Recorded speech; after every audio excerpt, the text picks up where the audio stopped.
já estamos aqui com o nosso entrevistado de hoje, que é o Djalma Amorim. Ele vai falar sobre as demandas, de como anda o Mocambinho e as regiões mais próximas. Djalma, bom dia, obrigado por estar aqui com a gente. Bom dia, é um prazer estar aqui, obrigado pelo convite.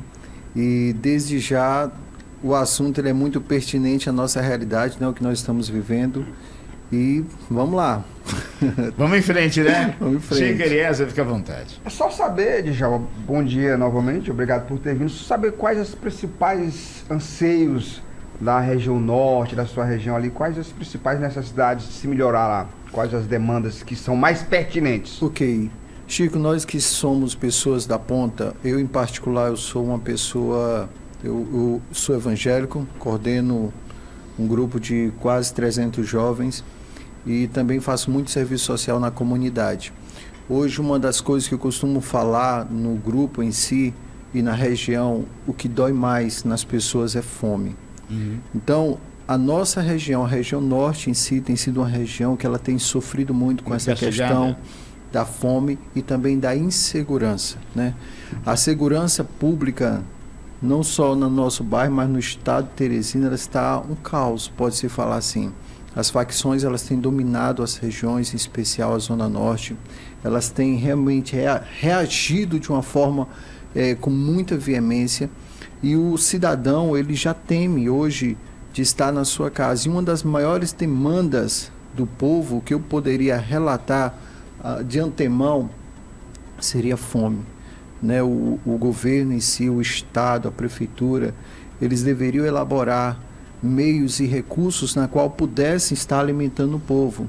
Eu estava lembrando, antes de vir para cá, quando eu era criança. Havia uma época, e eu acredito que muitos aqui vão se identificar com esse momento, que tinha o carro do sopão, onde era uma das estratégias que eles davam para amenizar a fome. E eles saíam nas ruas e entregavam aquele sopão.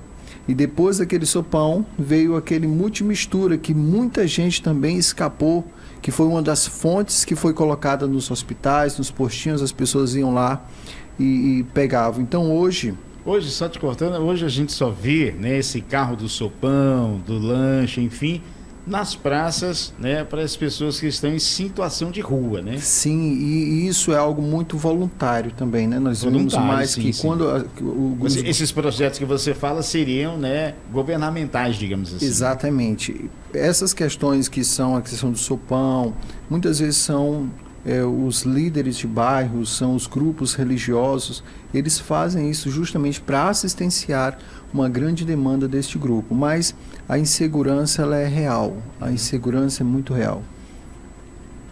Bom, e tendo em vista, né, o que você mais aponta, digamos assim, você acha que essa insegurança, essa criminalidade, ela vem também através da necessidade, da fome, e às vezes provoca os jovens, os filhos, verem os pais ali passando certa necessidade e querem uma maneira fácil de eu acredito dinheiro? Eu acredito hoje eu auxilio pessoas também com depressão e ansiedade, síndromes do pânico. A ansiedade ela vem de várias formas, ao ponto às vezes de fazer a pessoa querer tanto algo que ela toma decisões precipitadas. Eu não diria que tudo o que acontece é ao redor da fome, mas eu diria que um dos fatores para um estimulante, né? Para manter a situação faz parte, sim. E a gente vê hoje o grande índice de criminalidade. Qual o intuito deles? É pegar aquele bem, muitos deles talvez investir um pouco em casa e outras situações seria na própria manutenção do seu uso de entorpecentes, né? Então a ausência do alimento ela fere em muitos aspectos.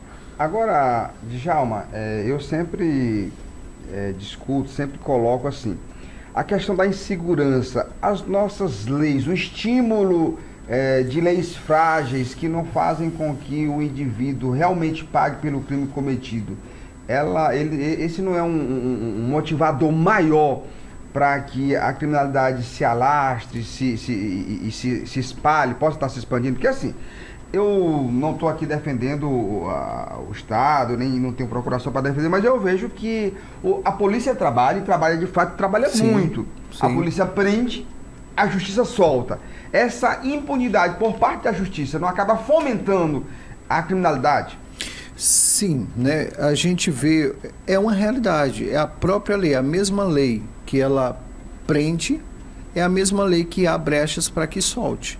Essa é a realidade. Mas em muitos casos, o que nós vemos a realidade é que a prisão ela só é real no meio mais, no âmbito mais humilde, pode-se falar assim, ela se torna mais real. Entre os mais vulneráveis socialmente. Os mais vulneráveis socialmente, né? Eles até usam como uma certa marketing, na minha visão, isso é uma visão particular, usam como marketing de um ato digamos, de poder ali. Estamos exercendo poder. A polícia, ela trabalha, nós sabemos que ela trabalha com os esforços que ela tem, com a competência que ela tem, com o pouco que ela tem. Porém, nós vemos que as leis, elas precisam ser, eu não diria modificadas, mas eu diria que elas deveriam ser olhadas com mais atenção nos pontos e nas vírgulas que podem ser acrescentadas ou até mesmo que possam realmente usar como um ponto final naquela situação. Na prática, como é o trabalho social ou evangelístico que você desenvolve na comunidade? Certo. Toda semana nós nos reunimos uma vez por semana e um dos nossos focos é procurar aquelas pessoas mais vulneráveis, onde nós trabalhamos muito a questão do lado espiritual. Eu mesmo sendo pós-graduado, na verdade, especialização em psicologia e tenho autonomia para falar sobre a questão da depressão e da ansiedade, eu digo que se você não conseguir auxiliar aquela pessoa no espiritual e fazer ela entender que existe uma realidade espiritual, não haverá uma mudança do jeito que nós queremos. Não é somente pela força bruta, não é somente pela imposição, mas existe também um processo de conscientização. Então eu sou uma pessoa, assim, eu gravo muitos vídeos motivacionais, então eu sou uma pessoa que eu acredito muito e decidi acreditar muito na questão das pessoas, porque eu não sei como você cresceu, eu não sei a sua história. Então eu não posso julgar você simplesmente pelo momento que você está vivendo. Eu não posso chegar e dizer, olha, você é isso, porque eu não sei a tua história. E quando nós paramos para conversar com essas pessoas, quando nós paramos para ouvi-las de verdade, nós entendemos e vemos o anseio e a vida que aquela pessoa tem. Então, a partir daí, nós passamos a buscar uma forma de auxiliar essas pessoas. E não é dando dinheiro, não é dando as coisas simplesmente para elas, mas é buscando um meio e um caminho, mostrando um caminho da verdade que elas possam estar seguindo. Nós temos algumas parcerias e quando eu falo parcerias, hoje em dia não tem, assim, eu não diria que na minha região tem um presidente de bairro. Porque se nós formos colocar presidentes de bairro em si, não tem. Eu acho que levanta 10, mas não que tenha sido escolhido exatamente pelo povo. Digamos que seja uma pessoa, talvez como eu. Eu não sou um presidente de bairro, mas é uma liderança. Mas sou uma liderança que, se eu disser assim, hoje eu quero reunir 1000 pessoas. Nós estamos ali e nós reunimos as 1000 pessoas tranquilamente. Se eu disser assim, vamos aqui nos reunir 600 pessoas para fazermos um grande movimento. Acontece as 600 pessoas. Então, existe o poder da liderança. E a nossa liderança ela é trabalhada de uma forma pautada na realidade, na verdade, na transparência e principalmente na conscientização. Hoje, dependendo do tamanho do bairro, principalmente na região norte, existem vários presidentes, né, de cada bairro, mas existem várias lideranças, ou seja, hoje você considera que as lideranças hoje, né, trabalham mais, são mais fortes do que o presidente, porque eu praticamente confesso para você, sou da região do Mocambinho, não sei nem quem é o presidente do bairro. Na verdade, eu sou da região da Grande Santa Maria, né?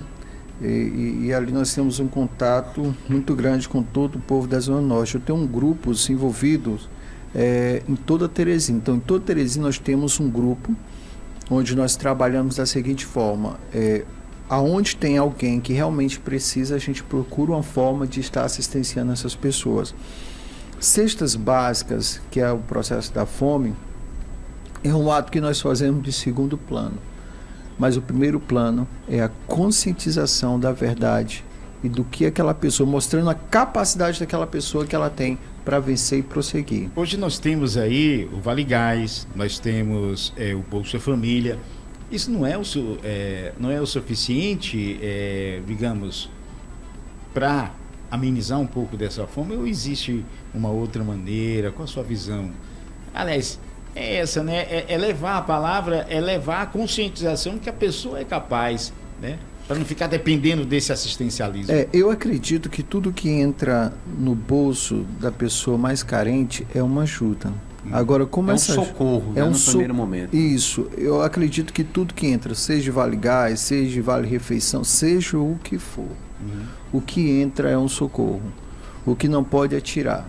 Se tirar, aí já pesa. Se com ele tá difícil, imagina sem, né? Exatamente. Djalma, me diga uma coisa, qual é a sua visão, qual é a sugestão que você daria para a reinserção das pessoas que estão à margem da sociedade, ao mercado de trabalho, por exemplo, a voltar a estudar, a voltar a ter uma vida digna, uma atividade, digna, uma atividade na vida? Qual a sugestão que você dá?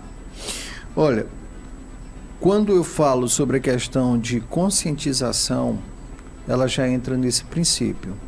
Nós mostramos para o indivíduo, para a pessoa em si, que ela é capaz de voltar aos estudos, que ela Eu era uma pessoa que eu não gostava de estudar. Até que um dia uma pessoa chegou e conversou comigo. Foi quando eu comecei a estudar e a buscar realmente as questões nos estudos. Eu acho que a questão educação, ela deve ser batida com mais veemência, ela deve ser atrelada com mais forças, não só pensando nos recursos financeiros. Hoje a gente vê escolas que não têm aulas, escola faltando professores. Estava tendo uma estatística que em torno de daqui a 40 anos talvez não tenha mais professores. É uma estatística que estava tendo, que em torno de 40 anos não terá mais professores. Então você vê o desvalor que está tendo na educação. Então a própria educação, ela não está incentivada dentro de casa, e uma das coisas para acontecer o incentivo tem que ser dentro de casa. Tem que incentivar os professores, tem que incentivar as pessoas que estão na ponta, para consequentemente esse incentivo acontecer dentro da escola. E aí me diga aqui o seguinte, você acha que o segmento político, nosso legislativo, pode fazer mais, pode elaborar leis que possam fazer mais presente, possa ser mais efetivo na ajuda dessas pessoas? Tanto a nível de município, a nível de estado, como a nível de Congresso Nacional. Na verdade, Chico, olha, essa questão de mais, nós sabemos que é algo que sempre é colocado. A educação em si, ela nunca foi valorizada. Se eu lhe perguntar qual foi o último concurso público para professores que teve, você não lembra. A maioria dos concursos que estão acontecendo está sendo para professores provisórios. Ou seja, o cara rala, dá o sangue, né? Seletivos de 2 anos, rala, dá o sangue. E detalhe, com salários inferiores. Então, assim, o que o legislativo, o poder judiciário, ou o poder executivo poderiam fazer? Eles poderiam fazer muita coisa. Primeiro, eles poderiam obedecer às leis que já existem, que é as leis que dão valor aos professores, que venham valorizar os professores e a própria educação. E isso não está acontecendo. Porque se fizesse o mínimo, você veria que a coisa seria diferente, né? Tem participação aí? Deve ser relacionada à entrevista, né? Não, né? Então, me diga uma coisa. Então, com certeza, dentro do que você falou, hoje, como sempre foi, né? Como está na Bíblia, a família, ela é a base de tudo. Então, se existe o interesse do pai, da mãe, né? Dos gestores da casa, enfim, a incentivar aos jovens, a incentivar os demais, os seus comandados, digamos assim, né, os seus familiares, quer dizer, a coisa mudaria, mas hoje está um pouco disperso, né? Essa união familiar. A questão do incentivo familiar, aí ela já entra a questão da questão social, né? Vou lhe falar o porquê. A gente vê muitas famílias desestruturadas, e muitas delas por conta das drogas, muitas delas por conta realmente do meio que ela está vivendo, E isso ocasiona, consequentemente, uma situação dentro da sala de aula. Uma certa vez eu estava na sala de aula e uma aluna de 12 anos estava lá com um punhal para pegar uma outra pessoa, uma outra criança. Uma outra Daí você já né? vê o nível. Aí nós fomos investigar o perfil da criança e nós vimos que a criança é de uma família desestruturada. Entendeu? E tem gente ao telefone. Alô, você do telefone, bom dia. Muito bom dia, Magela. Bom dia, secretário de tudo. Quero parabenizar aí o entrevistado. E eu fiquei encantado quando ele, da capacidade de persuasão do mesmo, quando ele disse que é capaz de reunir 1000 pessoas se for da vontade dele. E é muito importante isso, porque ele denota um poder de convencimento muito grande, que é muito difícil isso acontecer, entendeu? Assim, sem que haja uma segunda, terceira, quarta intenção por trás. Olha, eu vou distribuir botijão de gás, aí é 50 mil que vai para lá. Mas assim, só para ouvir um psicólogo, as suas atitudes, as suas ideias, as suas intenções, os seus propósitos, o seu trabalho, eu acho difícil demais. Lembro-me até do Brizola que tinha um tal de caudilho, e junto com o caudilho vinha outra história. E bocado comido é bocado esquecido. Portanto, eu sou contra a perpetuação da distribuição de benéficos, cesta básica, não sei o que. Deve ser apenas um auxílio momentâneo e não ficar para sempre como uma moeda de troca para uma possível eleição de alguém. Um abraço, Carlos Amorim. Obrigado, Carlinhos, pela sua participação. Carlos, ouvindo a fala do nosso amigo, às vezes parece algo muito ilusório. O Chico, ele estava numa programação que eu também estou, e eu lembro que eu falava essas coisas, não era, Chico? E as pessoas achavam, nossa, como pode? E aí eu decidi fazer uma reunião com um grupo e fiz o convite para o grupo. Aqui foi a reunião que eu fiz, não está, acho que está com um mês no máximo, não sei se dá para ver. Vou mostrar aqui? Aponta para cá, ó. Aqui está... Aí, dá para ver? Dá pra ver. Aqui foi uma reunião que eu fiz agora recente, onde eu mobilizei as pessoas, eu não dei nem o da água, entendeu? Não foi ofertado nada, não existe barganha, e isso, como nós estamos aqui ao vivo, eu desafio qualquer pessoa que tenha recebido alguma barganha, para que está, ou que tem algum político atrelado a este evento, eu desafio qualquer político ligar e dizer assim, eu estou atrelado a este evento. Então, aqui nem presença política não teve. E eu louvo a Deus por isso, porque o que faz às vezes atrair as multidões é a verdade. Quando você trabalha com a verdade, as pessoas, Amorim, elas estão com sede de ouvir algo, sede de ouvir a bondade, sede de ouvir até mesmo o próprio Deus falando através das pessoas. Hoje você vê as pessoas, elas estão vazias, as pessoas elas passam o dia correndo, vão para um lado, vão para o outro, e quando elas entram dentro do quarto delas, elas entram num processo de solidão. Tem pessoas que elas têm tudo materialmente, mas elas não têm nada no seu interior. E quando elas escutam uma mensagem, dizem assim, olha, lá você vai entender como vencer e como superar os momentos difíceis. Quem não vive momento difícil? Verdade. E aí você, quando você menos se espanta, você se depara com a quantidade de pessoas carente e com sede de ouvir mais de Deus. Às vezes uma palavra, um abraço, é tudo aquilo que a pessoa necessita, né? Sim, é transformador.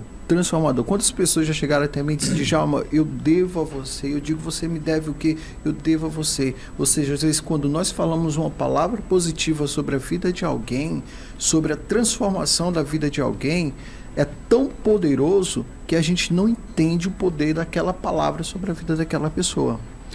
Djalma, 8 horas 12 minutos, o papo tá maravilhoso para esse começo de semana, mas o nosso tempo está terminando. Gostaria de agradecer a você pela visita. Eu que Espero agradeço que o convite. outras vezes você possa vir e a gente possa conversar, né, mais tempo.